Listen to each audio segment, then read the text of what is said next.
He could deliver a blow that made receivers fear him.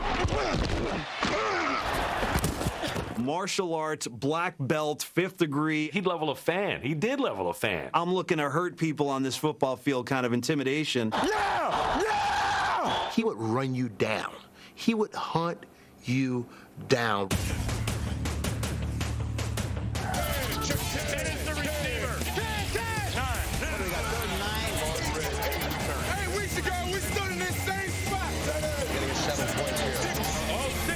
Work your tail off. 5 seconds left. 4, you dreaming? 3, number 3, Brett, number 3. Yeah, 83, more to go. 792, pushing 2 weeks. 1, come on. Knock their head off. All right. All right, man. My permission. Knock them cold. Let's do it. They're the last guys you want to see in a dark alley. He was just going to do everything he could to make you feel pain until he heard the whistle. And the first guys you run behind in a bar fight. Hey, baby, let's go out there like a bunch of crazy dogs and have some fun. Wow. That guy's really mean. You can't hurt this. I'm a machine, John. Have you ever seen that guy get hit so hard his equipment comes off? He got separated from his helmet. I never seen that. Woo-hoo! Woo-hoo! Woo-hoo! Take it to the house, take it! They're the top 10 most feared tacklers of all time, and only the best at intimidating, bullying, and scaring the heck out of their opponents were even considered for our list. Hey, Shula, you better hope I never get back in there. I'm gonna kick your ass! The number 10 most feared tackler of all time, John Lynch. John Lynch definitely belongs on there. Lynch was fearless. You made sure you located 47. Lynch would come up and take your head off. We go helmet to helmet. My eyes were crossed. My knees were buckling. He's like, "Hello, John, how are you?"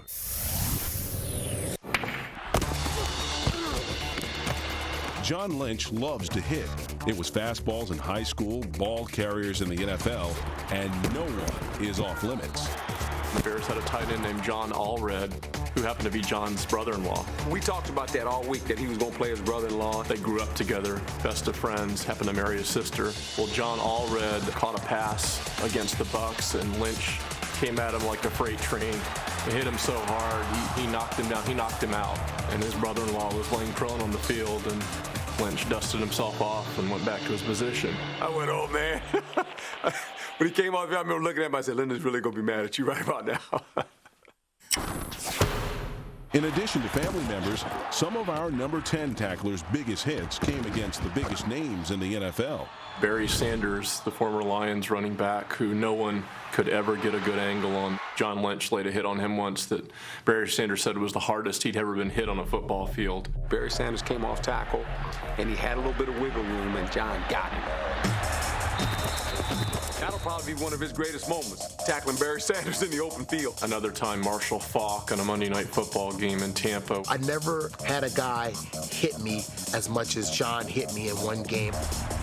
Lynch hit him so hard, it was almost like a seismic blow. You could just feel the stadium shake. Good leg, Lynch. Man, he caught me and must have flipped me over, and the only thing I could do was just tell him to keep bringing it, knowing that he was bringing it about as hard as I wanted him to. It was one of those things where you watched it, absorbed it, and then looked at the people around you. So, did that really happen? My gosh, look at how hard that was. Hey, defense, let's go. John was the guy that shouldn't have been. A lot of people was telling him, you're going to play in the league, you're too slow. None of that resonated to John. And if you ask John, John would tell you, hey, I was the best safety ever. If John hit you, you would feel as if he was the best safety. Did you get a big hit on that one? Down here was that Hardy? I got one. The guy was holding him up. And you just KO'd him? Yeah. The safety position lends itself to hitting, and if you're in the right defense, it's going to allow you to do what you do, which is just fly to the football and be fearless and risking life and limb to separate a guy from the football. Whoa, did he stick it to him on that one? John Lynch has been in the right systems with the right attitude. Yeah, I'd say he's one of the best hitters of all time. He looks like he's out. They provide anything but safety to an opposing receiver. After all, safeties can deliver the nastiest hits on the football field. Defensive linemen, I wouldn't fear as tacklers because they don't get up enough speed to hurt you. A feared tackler to me would be a guy who's coming at full speed and there's no way to avoid it. I wouldn't want to see them chasing me. Out of bounds would be my best friend if I saw that. But some simply weren't scary enough to make our list of feared tacklers. We've commented a number of times how good Roy Williams has been this season in the open field. Roy Williams, Mark Carrier, and Chuck Cecil were close. Even Rodney Harrison, the most fine player in league history, didn't make our countdown. He's insane. If you just watch 37, if you put an ISO cam on him, you could sell that separately as an NFL Films product. One of the 3 safeties who made the cut comes in at number 9. The number 9 most feared tackler of all time, Steve Atwater. Atwater was, he was an intimidating player. He made some of the best plays that I've ever seen a safety make. Your first impulse was, boy, that must have been the middle linebacker. Well, you came to realize, no, it was safety. One of the biggest and best safeties in football is Denver's menacing Steve Atwater.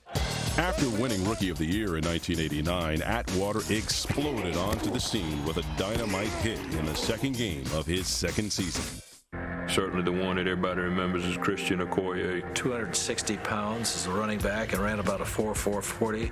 Boy, he is too big and too fast to be playing running back in the NFL. Christian Okoye was just running roughshod through the NFL and was just trampling everybody. An incredible run with about 5 guys on his back by the Nigerian Nightmare, Christian Okoye. You got Okoye at fullback. I don't give a he can play wide receiver. Hey, Christian's still in. But Okoye's reign of terror ended with a single collision. Hey, we got lead on his ass this time, baby. Here's the handoff. Up the middle of Okoye. I mean, it was loud. That was one of the greatest hits that I've ever seen. And a Christian Okoye, for the first time in his life, went backwards. He stood over the guy and talked to him. That one hit made Steve Atwater's career and diminished Christian Okoye's reputation as one of the great power running backs in the game. I mean, that's the kind of impact, literally, the impact that Steve Atwater had. Play hard, play smart, and knock their ass off every chance you get, baby. There was a time where, with Atwater and Mecklenburg and Rulon Jones, I mean, they had pretty darn good defense. And Atwater, he was one of the big components of that defense. What up, man? Way to bring you. Our defensive coordinators did a tremendous job of putting him in positions where he could be like a linebacker in the box. And he filled that role extremely well. Guy that's 6'3", 6'4", 220, playing safety. Okay, don't get mad at me, Tito. Keep your head on the swivel. So yeah, he was feared. Atwater's impact wasn't limited to big hits. Our number 9 most feared tackler amassed over 1,000 tackles in his 10 years with the Broncos. He was a sure tackler, and that's what a safety does, because he's usually the last line of defense. And he's a guy that's got to get the guy down somehow, some way. Here we go, D. And that's what Steve was good at. Atwater earned 8 Pro Bowl appearances, but made his biggest hits on the big stage of Super Bowl 32. When he came up to hit somebody, there was a violent collision, and he usually got there right on time. He was Denver's most dominant defender, forcing a fumble and helping to KO the Packers' comeback hopes. Denver's gonna win it. Are you kidding me? Steve was, was a great player, but a tremendous tackler. The number 8 most feared tackler of all time, Jack Lambert. Let's take a look at the toughest of them all, Jack Lambert.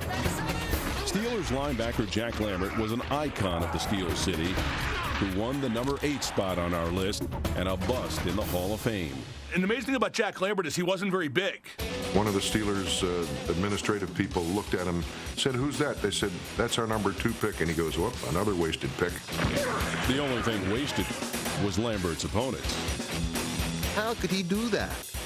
He's a skinny rail. I think he did 2 sets of bench presses. I think he did 2 sets of curls, lit a cigarette, and walked. Jack was one of those guys that was in on a lot of tackles. If that hole was there, he was in the hole, he made the tackle. None better than Jack Lambert to do that. And Jack Lambert was a wonderful football player.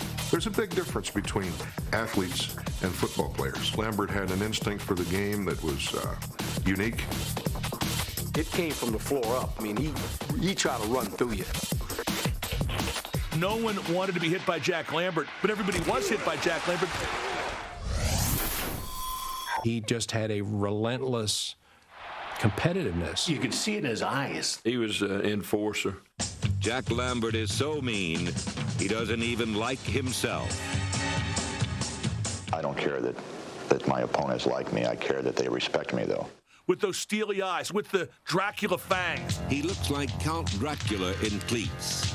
And nobody's approach to football is more basic. He had the look. You know, everybody knows the Lambert look. Limited teeth. And I turned around and I looked at the guy. And when I realized he took his thing out, he didn't have any teeth up front. And I went, wow. I said, that guy's really mean.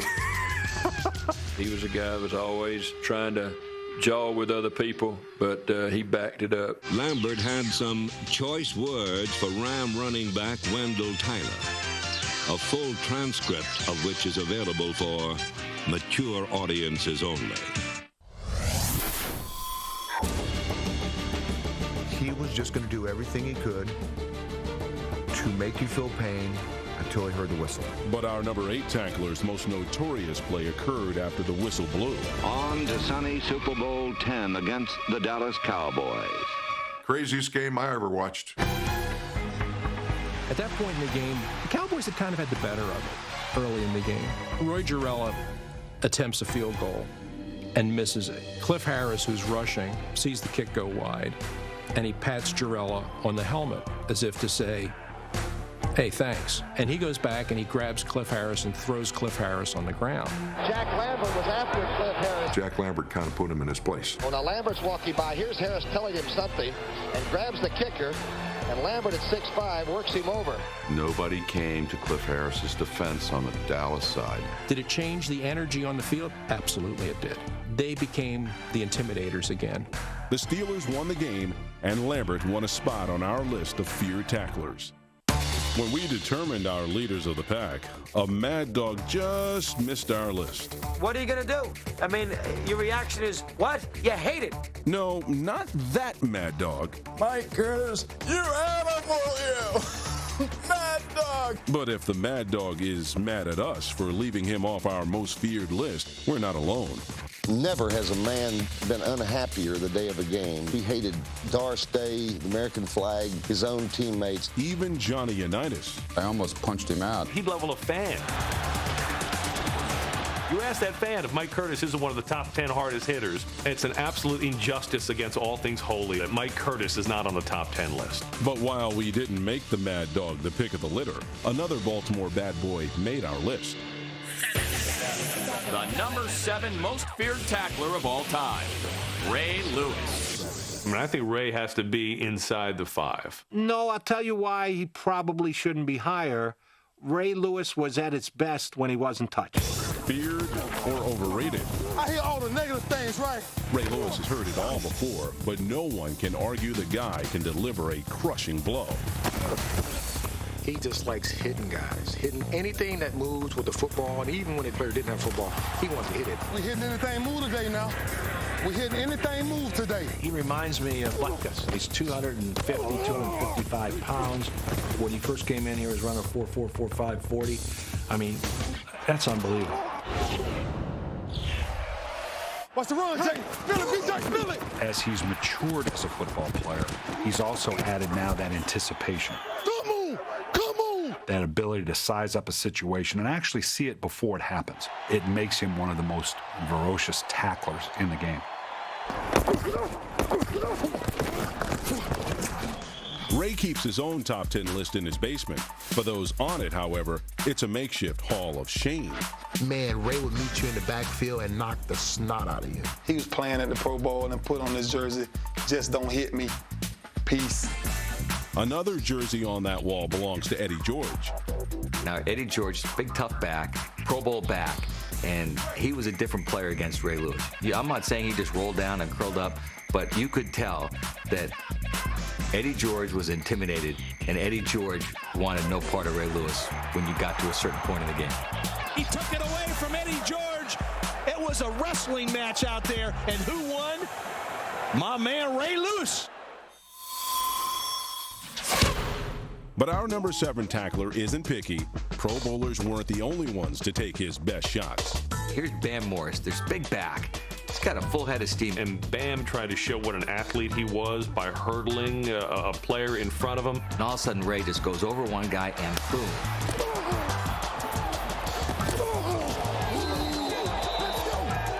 Ray Lewis didn't leap, he exploded. He blew Bam up. And it's like an 18-wheeler getting 18 flats all at once because he just goes right down. And it was one of those collective, ooh, because you know that hurt. Ray Lewis brings a certain flair to the game.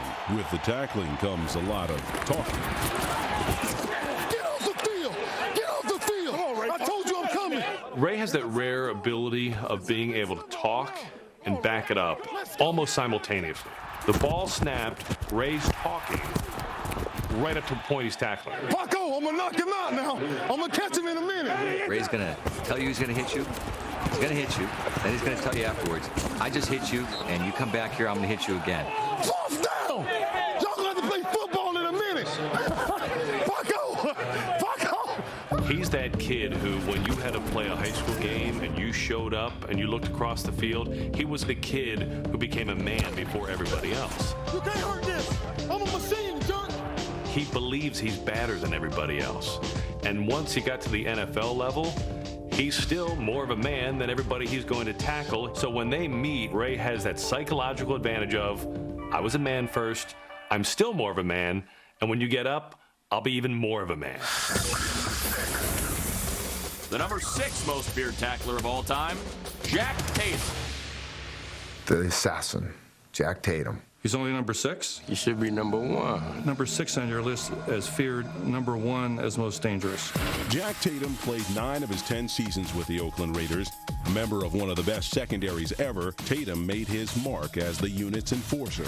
I play a hard-hitting game. I just like to have receivers think about me a little bit while they're trying to catch the ball. Football was different back then. A lot of his hits were legal that would not be legal today. Jack Tatum was a great tackler, and some called him a dirty tackler, and I won't do that.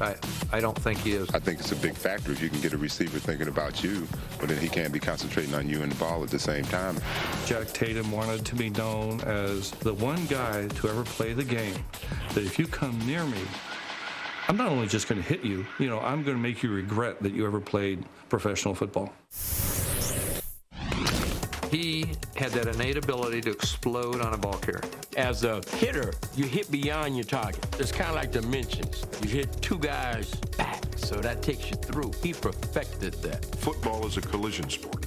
And Jack Tatum was as good a collider that I've seen in a football uniform. And the fact that he was a secondary guy and could deal out that kind of punishment, I tip my hat. He's not a criminal to me. He's a heck of a football player. Some can argue about his technique, but all agree our number 6 tackler's hits were vicious, and everyone seems to have their favorite. My number 1 Jack Tatum hit of all times was we were playing the Denver Broncos, and Riley Odoms, who's about 6'5", 260 or so, comes across the field. All of a sudden, whop! And Riley goes on the ground and lays there, and his head, the eyeballs went back up in his head. And I said to myself, he killed him. Luckily, Riley was okay. They helped him off the field. I will never say that anybody out there in the NFL is trying to kill someone. But if there was somebody, that would be Jack Tatum. We're playing the Raiders in the Dome. It was 4th and 1. Earl Campbell had the football. And he and Earl collide on a sweep by Earl around the right end, and it was a collision that was heard outside the Dome. And the 2 guys hit and collided, and they just was like that, like 2 Rams or Bulls or something, and then they just fell into the end zone for a touchdown. Both of them knocked out. That was the most vicious hit that I have ever witnessed in a lot of years of football. And I know about 4 months later, Bum had traded for Jack Tatum. Not many people had hit Earl one-on-one like that. From the Rose Bowl Stadium in Pasadena, California, it is Super Bowl 11. But maybe Tatum's biggest hit came on football's biggest stage when he launched into the Vikings' Sammy White. Great hit, wasn't it? That right there alone should put Jack at number one. Have you ever seen that in football?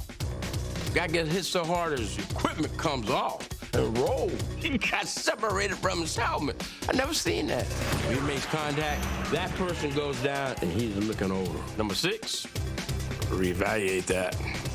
I don't know who you got. I don't even want to know who you got 1, 2, 3, 4, and 5. And now, the number 5 most feared tackler of all time, Hardy Brown. Hardy Brown? Who's he? The name Hardy Brown may be obscure to the casual fan. All I know is Hardy Nickerson. But to those who knew him, he was a true legend. Hardy Brown made his name as a linebacker for the 49ers in the 50s, but he didn't make many friends thanks to his physics-defying hits. At 6 feet, 180 pounds, he wasn't really awesome in stature. He was a little guy for basically a fly-around linebacker. But boy, he learned how to put that hump into you from Tulsa, and he hit. Hard-hitting Hardy Brown hurls his hefty hulk into the ball carrier, and it's a fumble. Hardy was just a guy who knew how to use his shoulder. He'd hit you with the shoulder to the head. Just by throwing his shoulder out there and not using his arms. It's like a boxer. He could just knock them out. Take one step forward, keep your back straight, keep your eyes open, and shoot. Catching a guy when he was unprotected, he'd just drive his shoulder into his face or whatever was handy and do incredible damage. He broke jaws, he broke cheeks, he gave guys concussions. I mean, he was just brutal. That's it. That's all there is to it, huh? Yeah.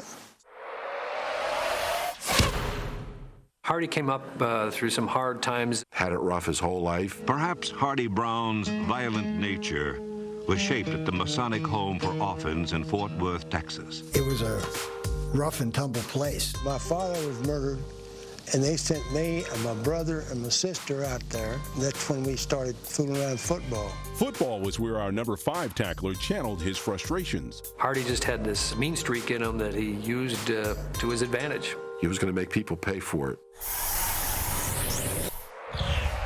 He kept a chart of who he knocked out of games. I mean, knocked them out. You see these Westerns, you see guys having niches on their belts for guys they'd killed. Well, Hardy Brown had niches on his belt for all the jock straps he got. Over the years, I guess I've got 75 or 80 knockouts playing professional football. No, I don't feel sorry for anybody I hit. There were all sorts of accusations because of the effectiveness of his hit. He must be wearing something in his shoulder pads, a metal plate or something extra. Officials would check to make sure. People always said that I was the dirtiest man that ever lived in football. Opponents were putting bounties on his head to get him out of the game before he put 2 or 3 of their teammates out of the game. The Rams had a $500 deal for my getting knocked out of the game. And the guy that told me was Paul Berry. And I said, Paul, hit me and I'll fake and go out and we'll split that $250 apiece. It's intercepted by Hardy Brown to the 49er. And the dirtiest man in the NFL has a clean path to the end zone for the score. When Bob Waterfield got through playing for the Rams. Now meet that terrific Titan, Bob number 7 Waterfield. One day he was crossing some street, a Volkswagen hit him. And they said, you all right? And he said, yeah, I'm all right. But I thought Hardy Brown was in town. Hardy Brown was a dangerous man. He was the guy that you had to watch out for at all times. The number 4 most feared tackler of all time, Ronnie Lott. Ronnie thought that making a big hit in a game could change the momentum of a game. And he was the one guy that I could think of that did it constantly throughout his career. No hit was bigger than the one Lott unleashed in Super Bowl 23. The give to Woods, sweeping the outside, cuts back in, and he nailed. tore him loose, man. I can still feel it. That hit on Ickey Woods set the tone. Ronnie Lott having up and really put a belt on. And you can see the whole team jump up and down like they just won the game, and it rallied that football team. San Francisco went on to win its third championship of the decade, and the number 4 most feared tackler of all time was born. Everybody sold out this week. Everybody. Damn, it's great, isn't it? You got it. I want you to tackle me. Get real. You're the NFL's baddest dude. There has never been a cornerback with the knack for arriving at the precise moment that the receiver touched the ball. And then he is clobbered. He wasn't one of those little ankle biters. Ronnie was a guy that just threw his whole body into it. He loved the impact. He would try to run through people. You got to give a woo with it. I want everybody in the stands to go woo. Everybody stands up when they see woo. Martial arts, black belt, 5th degree, I'm looking to hurt people on this football field kind of intimidation. Ronnie gave me just sort of a little turned up grin and then went, wow! And I mean, just dropped me. Oh my gosh! If he's number 4, then they probably didn't pull too many guys that he hit. You mean there's somebody ahead of Ronnie Lott? Give me a break. Because anybody that he really hit, they'd have him number 1. One of the men who transformed an organization from perennial laughingstock to instant Super Bowl winner.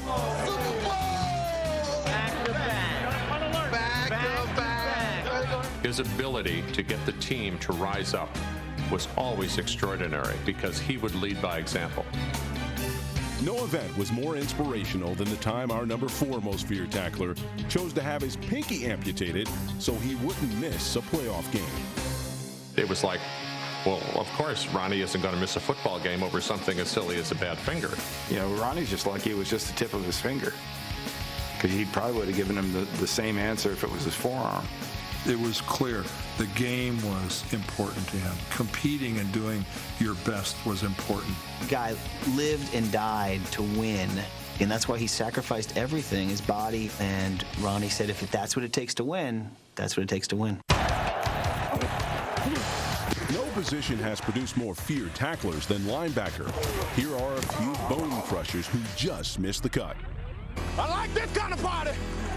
With a single look, Samurai Mike made opponents quiver with fright. While Ray Nitschke struck fear with a snarl and an old-fashioned blow to the head. Ooh, what a hit. I'm surprised he held on to his teeth. With his relentless style, this junior made plenty of ball carriers say, ow. Get out of here, baby! Derek Brooks built his reputation one hit at a time. Boy, did he get drilled. While all of these linebackers were feared tacklers, none of them could spread terror like the next player on our list. The number 3 most feared tackler of all time, Lawrence Taylor.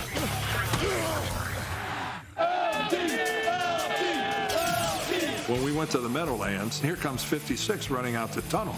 And we all went, we're watching the film. We think we're looking at some guy that's maybe like 6'1 or 6'2, because nobody 6'4 can run around like that. Sanderson looking in, over a pass, intercepted. He might go all the way. It wasn't so much that he played linebacker as it is that he stalked his prey. He was always chasing the ball. He never stopped. Bada bing, bada bam. He's got to have a love to hit. I mean, I like to hit. There are guys they talk about when they deliver a blow, it's like they got a ton of bricks in their butt. He was one of those guys, except he had 2 tons. Hey, baby, let's go out there like a bunch of crazy dogs and have some fun. You look at all those things, and then you just throw in 80 pounds of intensity. He was intense on the point of being a madman. Hey, Sula, you better hope I never get back in there. I'm going to kick your ass. He was a one-man wrecking crew at the quarterback. He came off that edge, and he came off that edge with an attitude. That had to scare the hell out of a lot of quarterbacks. Don, I got to do better than this. LT scared the hell out of the offensive tackles. I was afraid of what the net result could be. If he beats you for 3 sacks, your life is crap. You didn't worry about a sack nearly as much as you worried about the fact that besides being separated from his senses, your guy was going to be separated from the ball. You know, these teeth aren't mine. These are bonded. Thank you. I'm getting them veneered now. I mean, I can improve my smile. Busted chops were nothing compared to the busted leg that ended Theismann's career. Viewed by a nationwide audience, the gruesome injury only added to Taylor's madman mystique. I remember it like it was yesterday. What jumped out at me was, first of all, was the sound. You could actually hear the breaks, the two muzzled gunshots. And then the suddenness with which it broke. It really went like a breadstick. Quickly, Lawrence Taylor is up, saying Theismann is hurt. It was a scary moment, but it kind of showed you the power that he has. And, you know, up until the moment that he broke the leg, he probably was intending on, you know, breaking him in half. And then he did it. It's like, oh, what have I done? It was, you know, a little bit beyond his comprehension. Opponents weren't the only ones afraid of our number 3 most feared tackler. Taylor's teammates had to be wary too. When I first came here to the Giants, there's one thing they did not have here was enthusiasm. I love showing my enthusiasm for the game. If I'm close to him, I'm going to jump on and, you know, try to wring his neck. LT was more than just a fierce hitter. He was an unstoppable force. Because of his ability to demolish an offense, number 56 earned the number 3 spot on our list. He made offensive coordinators stay up nights saying, we cannot allow 56 to dominate this game. We would set up our boards in game preparation. We used to have all those little letters and symbols, and then right over here, with a big circle around it, was number 56. You better damn well pay attention to what's going on right over here, or else it's going to get you. Holy smokes, talk about putting it in your face! And everything they tried to do usually met little success. Yeah, LT, man, he was something. Before we kick off the rest of our list, let's take a look at some of the least feared tacklers of all time. Kickers. I think bowlers are better athletes than these guys are, for sure. Adam Vinatieri went Super Bowling 5 times, but he never mastered the lost art of tackling. Touchdown! Nobody touched him! Garo Yepremian's imperfect tackling almost cost the Dolphins a perfect season. When he didn't have the guts to throw his body at Mike Bess, I just couldn't believe anybody could be that yellow. Martin Gramatica could hit kicks with pinpoint accuracy, but he couldn't hit opponents. One man to beat. They're not going to get him. Some god-awful tackling. Shameful. You gotta be kidding. Embarrassing. Gramatica wasn't Automatica as a tackler, unlike the next man on our list. The number 2 most feared tackler of all time, Night Train Lane. Number 2. He could deliver a blow that made receivers fear him. Look out, Daniel! Oh, touchdown! He was one of the few players that hurt you every time he tackled you. The pass is good, but bang! They never knew for sure where he was going to be or what he was going to do. The play is diagnosed perfectly by Night Train Lane. Receivers don't like to go across the middle. I don't think they wanted to go across the middle with Night Train. Definitely the best hitting corner I've ever seen. He certainly would be up there in the top 5 if you're talking about lists. Well, Night Train's signature move was take your head off. Rugged defense has been the trademark of Detroit Lion teams. If you don't hit him right, you break your elbow, your arm or something, you know. So you got to really get him right in front of him and hit him with that forearm to rip him up. The Night Train necktie was just what we call a clothesline today. You have to understand, back then, a lot of things weren't illegal. When he came into the league, they had just started to introduce face masks.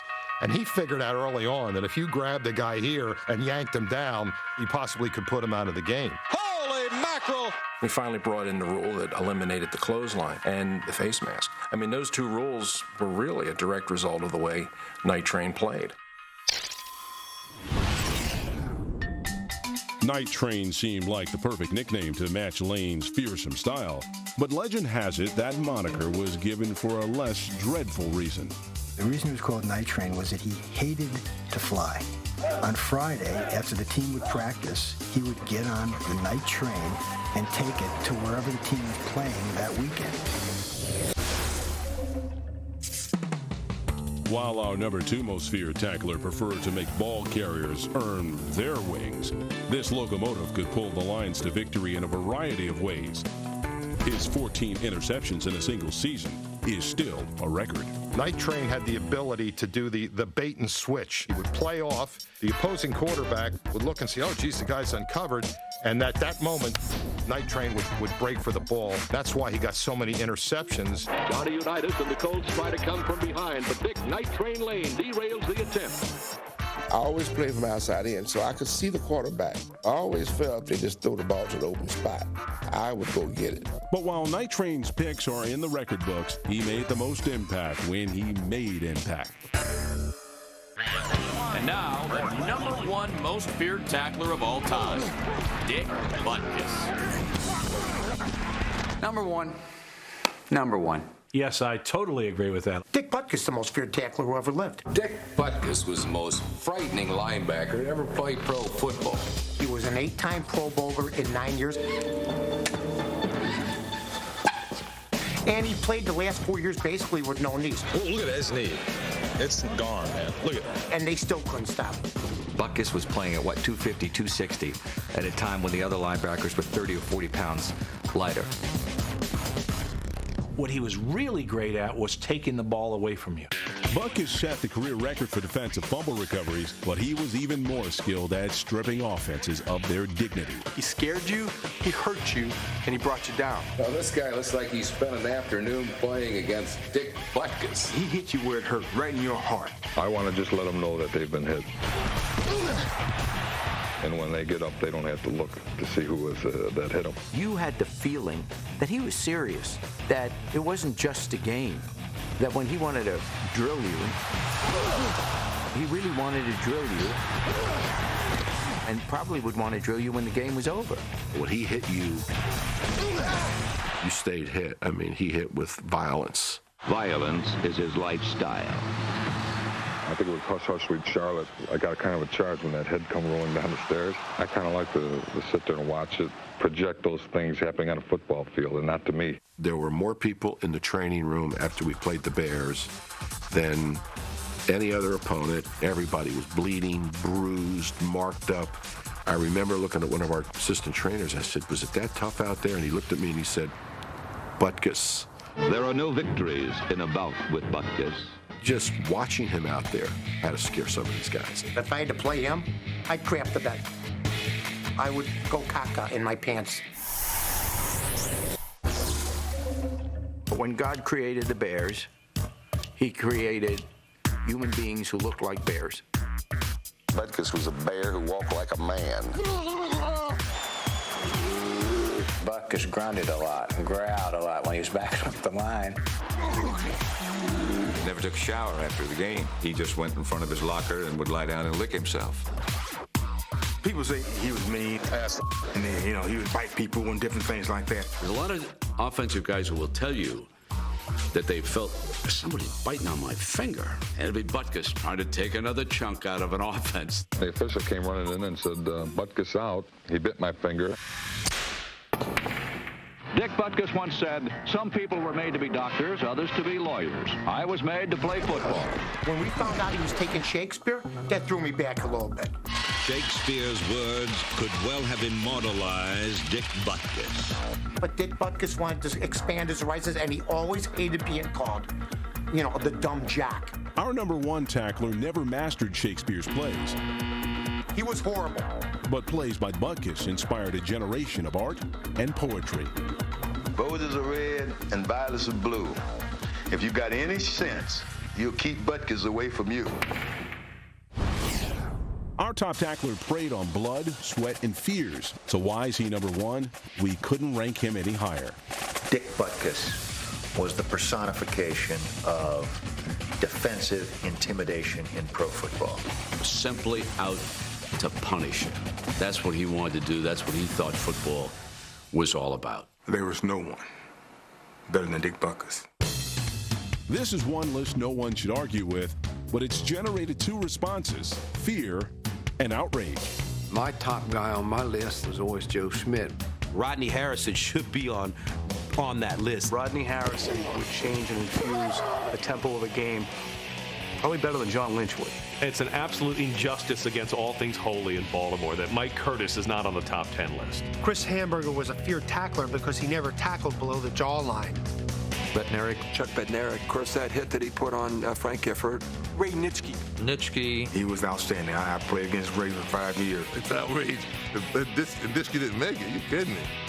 No matter where you stand, there's no denying fans will always be passionate about the hitmen who seek and destroy.